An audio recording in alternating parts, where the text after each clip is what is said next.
Hi, I'm Gordon Raquel from Filmmaker U. At Filmmaker U, we create courses for film professionals to deepen and diversify your existing skill set. You can learn more at filmmakeru.com, or of course, check us out on Twitter at filmmaker_u. Every week, we interview film professionals to discuss their work, and this is made possible by our sponsors, OWC. Go to owcdigital.com for all your filmmaking and computer needs. This week, I'm joined by Mike Lasker, whose work includes the Mitchells versus the Machines, Spider-Man, Into the Spiderverse, and is currently working on Spider-Man Across the Spider-Verse, and of course, a film I love, which is Edge of Tomorrow, which I constantly accidentally call Live, Die, Repeat. Welcome to the show, Mike. How's it going? Great to be here. So I guess how did you, because we were talking about Imageworks before, so how did you get involved with Imageworks? How did that all start for you? So I'm originally from the East Coast, from New York, and from a young age, I knew what I wanted to do. I was lucky, like I wanted to make computer imagery, and I went to school for it. And my first jobs were in New York City, in Manhattan. I worked at a bunch of small commercial facilities, commercial effects, did architecture, did medical animation, basically anything I could get my hands on. I was a generalist. So I did everything from modeling to cloth simulations to effects to rendering and lighting. And because that's what you had to do at these smaller companies. You kind of had to do everything. They were small, you had small teams, but it really taught you how to really get stuff done quickly. And but I always wanted to do movies. It was my dream. And I decided when I was 29, it was like now or never. So I applied to work at Imageworks. They were advertising. And my first movie was Monster House, the animated movie. So I moved my family out. My daughter was 3.5 at the time. This was 16 years ago, just about hitting 16 years. So we moved out and we moved away in a blizzard in New York. The moving truck pulls up in LA and it's like 80 degrees. And the truck's covered in snow and dirt and driving across the country. And it was just a very surreal thing. So yeah, I started Imageworks in January 2006. And Monster House was my first film. And up to that point, like I said, I was a generalist. But when you start working in film, you sort of have to pinpoint what you're best at and sort of go in like that. So I went in as a lighter. And I worked on about 17, 18 films at Imageworks over the course of the 16 years. And I went from being a lighter to a sequence lead, to a lighting lead, to a CG supervisor, now VFX supervisor.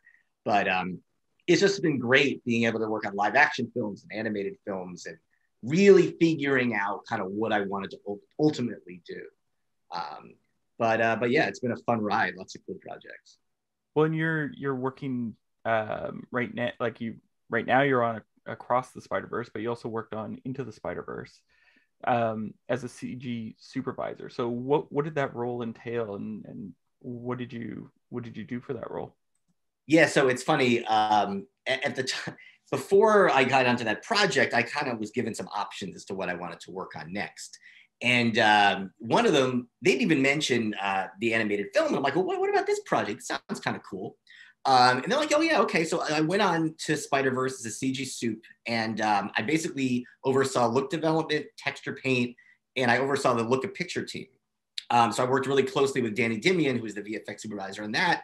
And it's a very similar team to the one I have now. It's actually almost the same, all the same people.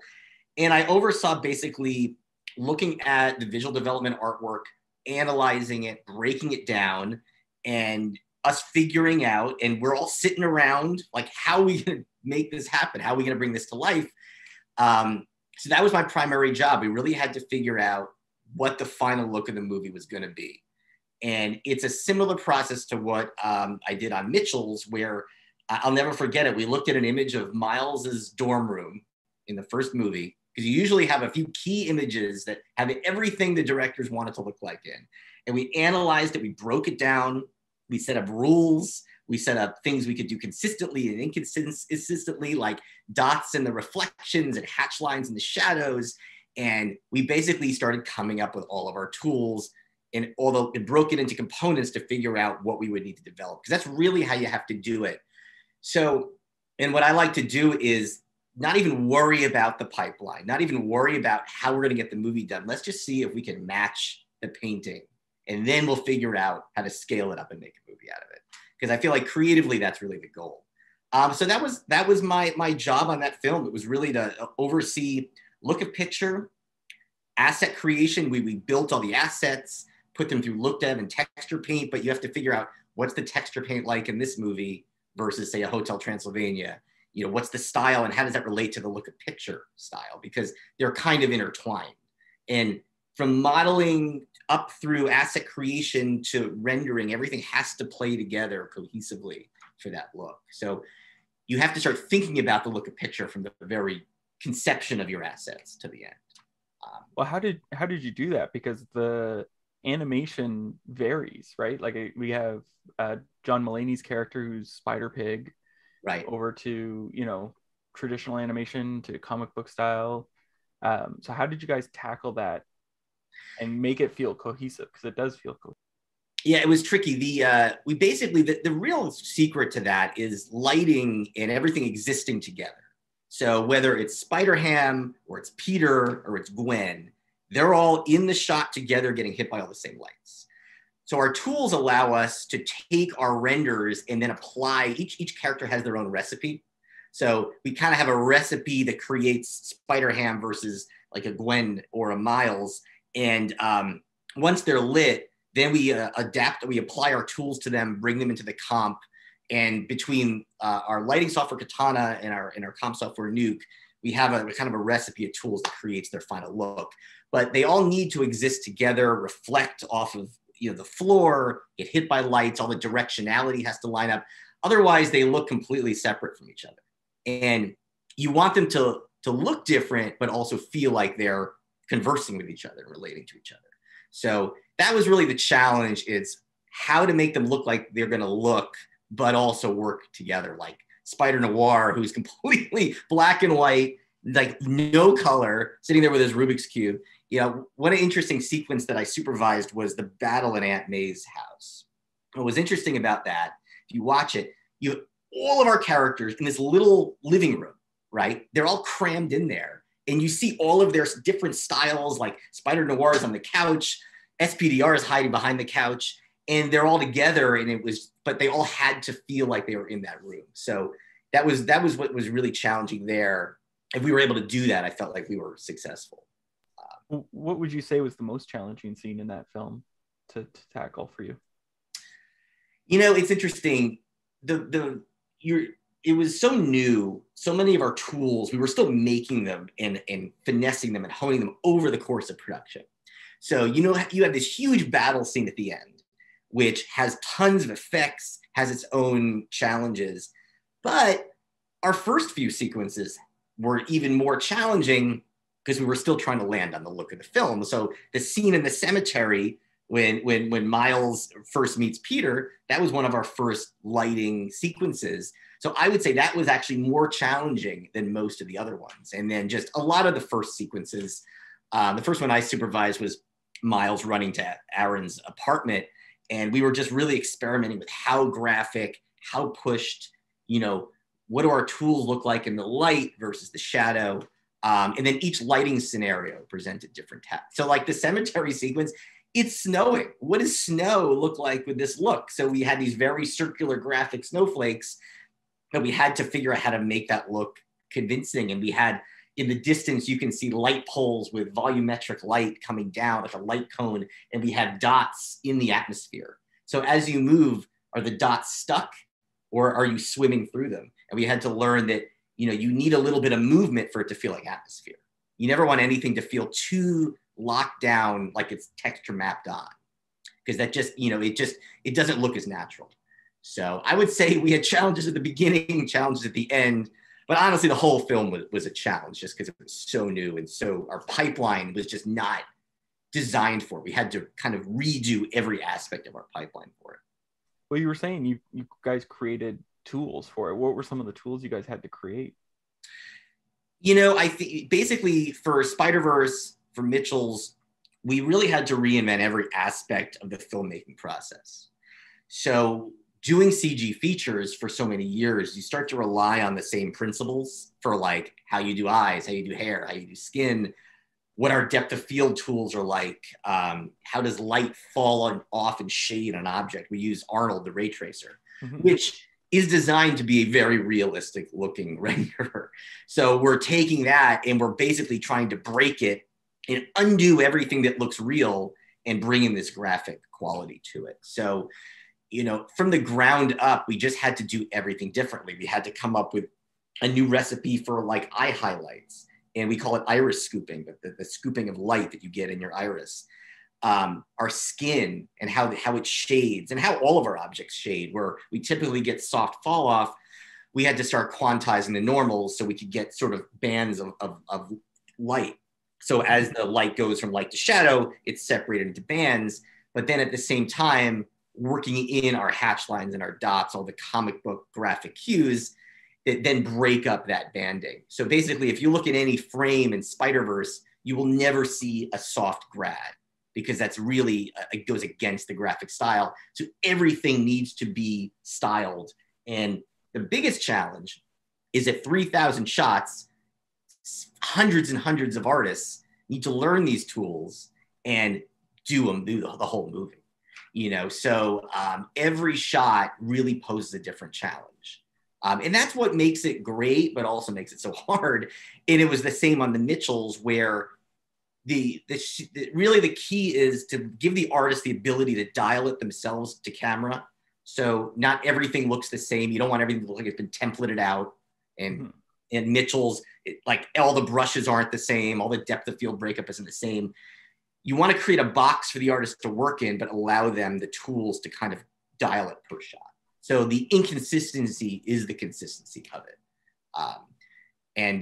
But yeah, I mean, so all of that work that we did in Spiderverse really helped segue us into Mitchell's, because we were already rolling in with this concept of doing things differently. And what's funny is you start doing that, you just want to keep doing it.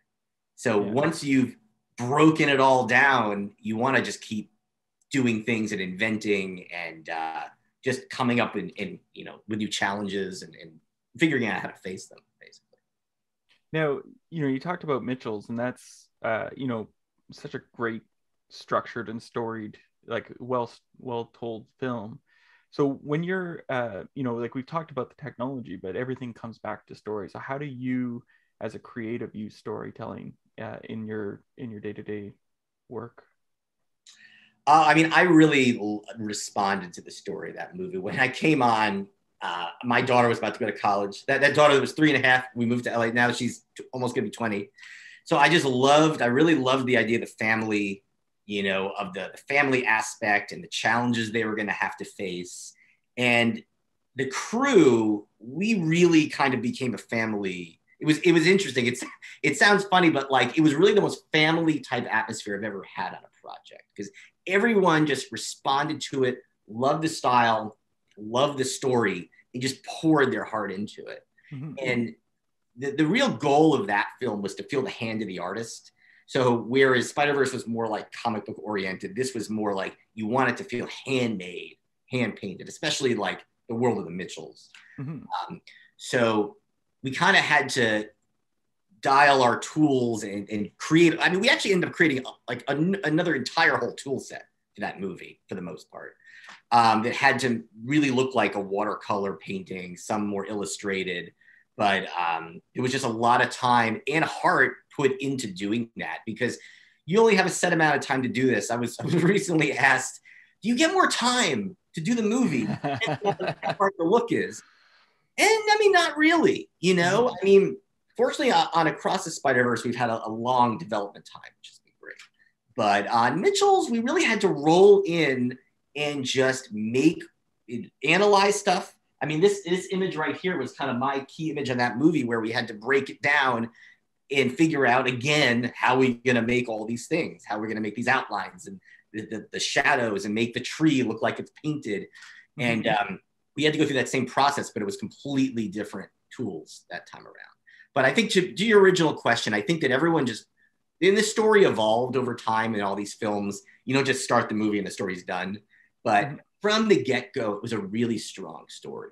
And Mike Rianda, the director, he's like the most enthusiastic guy you'll ever meet. Like, and that enthusiasm, he kept it the whole time.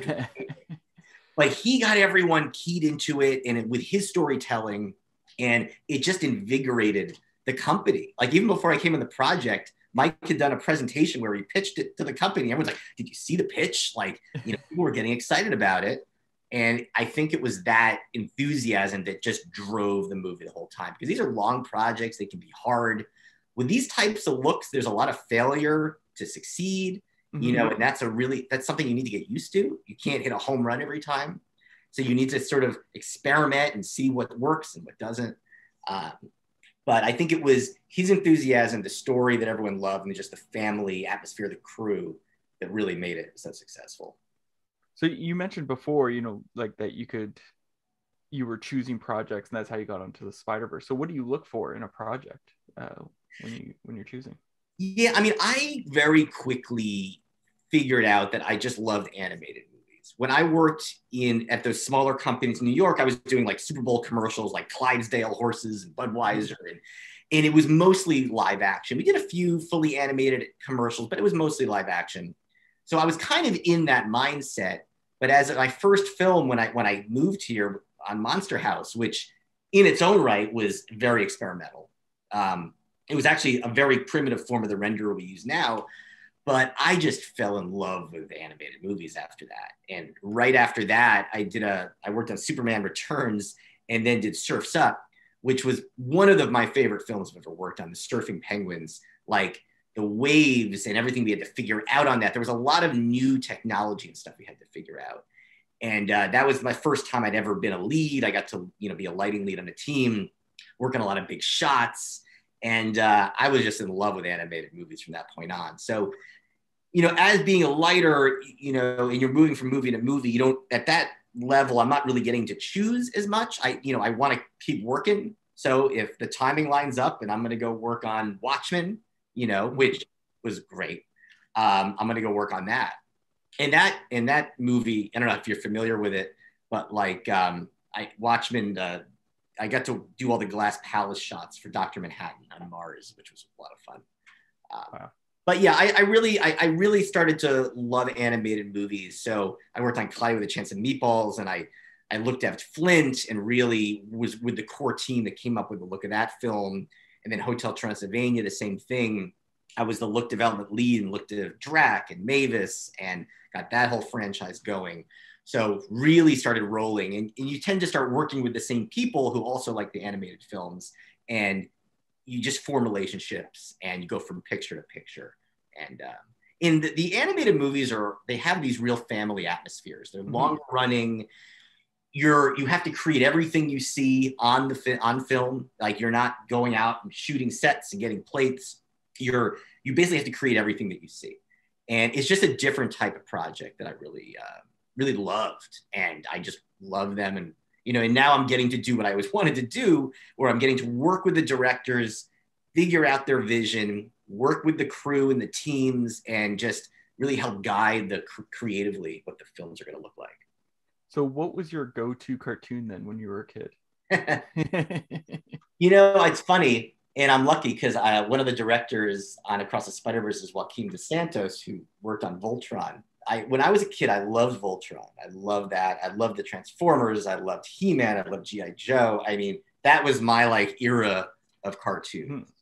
Voltron, I would say, was my favorite. You had the lions and you had the car Voltron, but I had this toy that I wanted for years, and finally I got it, this big metal lion Voltron that I could put together.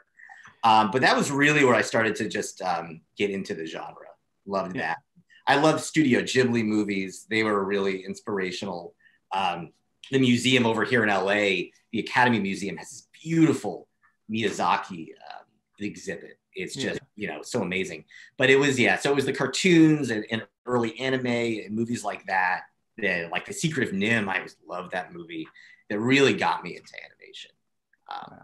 But my dad, I graduated high school in 1994, college in 98, and my dad was really into computers, and he had these computer art programs. So I got into it very early and started just creating these paintings and, pre-Photoshop days, and figuring out what anti-aliasing was by painting pixel by pixel and little gradations and helping get rid of the jagged hard edges. And I just loved realism, and CG was like a way for me to create I wanted to create images that no one had ever seen before, like that wow factor is what really gets me going. And that's why working on these films, showing people things that they've never seen before is really like the goal I've always had. And you just really just key off that, and there's nothing like it. Yeah, well, there's something about seeing them in the theater too, right? Like, and just all of a sudden the lights go down. Like, I think about a Studio Ghibli, if you can get it like at a festival or something, or it's just something. The theater experience, seeing it big, and there's really nothing like it. And we designed these movies to be seen big, like Spiderverse. There's so much detail in there. In Mitchell's, so much of the detail and the look, you need to see it big. Yeah. And that's what was interesting, that it came out on Netflix, and what was cool was everyone I knew got to see it immediately. Yeah. In the theaters, people see it little by little, so everyone got to see it. And one thing that we were all amazed by was the audience really could see every little aspect that we had done, and it just made us feel so good, because the worry was, oh, are they gonna, some of it is subtle, hopefully everyone will notice it, and they really did. And I feel like audiences are now really getting into the look of these animated films. I feel like, first you had 2D animation, 3D animation came along, sort of pushed 2D to the side, and now 2D is coming back in, and we're starting to adapt our 3D animation to look 2D. We have a lot of 2D elements that we're mixing in that are actually done in 2D, and there's this mixed media look that I think people really respond to. And that's why with Mitchell's, with the Katie vision and all of her stuff that we would mix over top of the frames, people just love that. And it's kind of like, it's like a messier version of 3D animation, where for years you'd have these pristinely rendered looks, which were beautiful. But now I think people are kind of into the more artistic, kind of messier vibe of some of these projects. I can't imagine, because I remember you in university using an animation stand. Can't imagine going back, because it was just like, spend all this time. Okay, click. Okay, now take everything out, put the next one in. Oh yeah, I mean it's hard, and but we have 2D animators that like on Mitchell's, they worked with a lot of our effects. Like, we would do these big explosion simulations, and then we'd send it to the 2D artist, and he would draw over top of each frame. And we just kind of got into a really nice rhythm. But yeah, animation has changed a lot. I mean, when I was in school, it was like the computer power you needed to do this stuff was so much more than what my school had. So my final project was like low frame rate, really small aspect ratio. And it's just come so far. Yeah. And it's more accessible, because, to run it before, you'd have to have a huge render farm. Yeah, I mean, when I was in school, there weren't that many schools that offered this business, this art form. There really weren't that many, and now it's so everywhere in the world. So many schools, you have so many artists doing it. The talent is so great that, like, I used to review student reels and intern reels, and every year they would get better and more interesting, and the schools would start to learn about what studios were looking for. So I could see the reels that were like, oh wow, we need an artist that can do that. So it was really great to see that the programs were learning that too. But yeah, student stuff is great. I love all the student projects you always see, and it just gets better every year. Yeah. Now I have one last question that I like to ask everyone I interview. We've been stuck in this pandemic. We're going on 2 years now.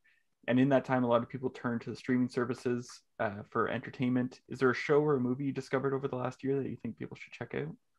Well, I feel like people have probably seen the ones that I would say. Like, the beginning of the pandemic, I think I was with everyone watching Tiger King. There was just something about that show. It just, got everyone. I have to say, The Queen's Gambit was my favorite thing I watched. It was just brilliantly done. I've watched it like 3 or 4 times. Yeah. I just loved that show. That was really the big one that sticks out. And what was crazy, we were finishing Mitchell's during the pandemic. We had to bring our entire production home in the middle. So for a lot of that early time, we were just really working a lot. So it was nice to be able to get an escape and watch some of these shows. But that was my number one. Well, thank you so much for letting me interview you today. Oh, thanks a lot. This is a lot of fun. And that's it for this week, everyone. Make sure to check out filmmakeru.com for our latest courses and follow us on Twitter at filmmaker_u. Again, I want to thank you, Mike, for joining us. And of course, our sponsors, OWC. Go to OWC Digital for all your filmmaking and computer needs. I'm Gordon Burkell. Thanks for watching.